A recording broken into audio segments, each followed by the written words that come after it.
Hey guys, Happy New Year. You're watching The Shit Show with Danielle. I'm here starting off the new year right by calling out the bullshit that our spin doctors feed us. Anyways, I had a great vacation and I hope you did too, with family and friends, relaxing and just trying to overcome the shit show that was 2016. Now that I'm back and I'm rested, I'm powered up to take on the bullshit that is the news feed. Last year, we talked about political correctness, big government, draining the swamp, mainstream media, and patriotic correctness. And for the most part, these are all false signifiers pointing to groups or concepts that are so nebulous that we really miss real problems. So I'd like to start out the new year with a little experiment and point out another sort of confusing signifier, liberal elites. Now, if any of you watch the Golden Globes on Sunday, you kind of know where I'm going. Look, make no mistake, we have to come to terms with the fact that a lot of these false signifiers might come from an observation in the real world to describe a phenomenon that exists. Liberal elites are one of those phenomena. We might see the very rich Ivy League educated heiresses in New York City, the ladies who lunch, who, like most New Yorkers and people who live in urban areas, value certain communitarian and progressive social values. Sometimes they may put their philanthropy money in the wrong place because they don't necessarily have an intuition for where to put it. These are indeed elite people who are liberal and maybe not hip to the average American groove. Nothing wrong with that. However, lately there's this assumption that all city slickers are rich people who are out of touch with the realities of flyover life. They're so bamboozled by left-wing media that they drink up the far, far left, as described by Fox News, which, are the people who hate crosses and religion in school, want kids to experiment with sex early, and talk about liberal policies in classrooms. They make too much money, maybe, to understand the average life of most Americans, because everybody in New York City clearly makes six figures. But let's face it, 80% of Americans live in urban areas, including suburbs. I gotta say, though, I myself do not come from a liberal elite background, although probably a lot of people would point at me and say, yeah, liberal elite.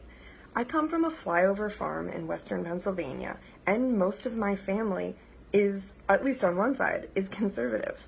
While we might have been well off for the region, now suffering from a lot of the things that the American left and right point to, income inequality, healthcare challenges, heroin overdoses, I come from that space. I helped my dad at the scrapyard, had to work on Saturdays, and no one handed me my acceptance to an Ivy League university. And my family was pretty happy when I got in. So, in fact, most of my friends in university didn't get a free pass either. And while I live in New York now, I spend a lot of time with other people who also come from flyover states and aren't really oblivious to the lives of flyover people, because they are one originally. So I don't know. I mean, by all means, I am not saying that I am not a privileged person. I am. But I think I might have a smidge of knowledge where those people, those conservatives and the Meghan McCains say I don't understand back in red country. Some of them, like these Meghan McCain and far right-wing pundits, make a lot more money than I do, have a lot more clout, and I have way more Twitter followers than I do. And so I guess you could also say the same stereotype exists on the right. There are conservative elites, and guess what? It doesn't roll off the tongue as easily as liberal elite, perhaps. The conservative elite also doesn't own the middle class or the white lower class. I'm sorry, Meghan McCain, you don't get to school the liberal elite on what everyday Americans think, especially given your own relative prestige and access from birth. You have way more power and money than my family.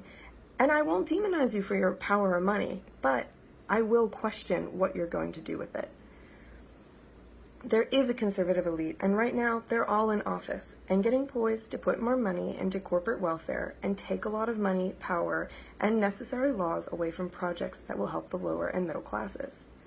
I say this in light of Meryl Streep's Golden Globes acceptance speech, and I gotta say, she made some damn good points about most people who comprise the arts and press who are not necessarily elite at first and oftentimes come from flyover or foreign places.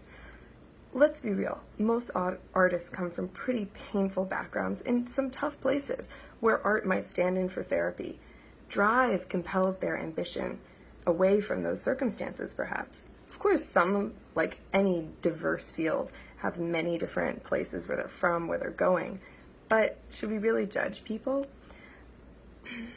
So, of course, I have learned to appreciate MMA through the nuanced history a loved one once gave me, so I should object about what Meryl Streep said about dissing this international phenomenon in order to make her point about Hollywood being full of left-leaning foreigners.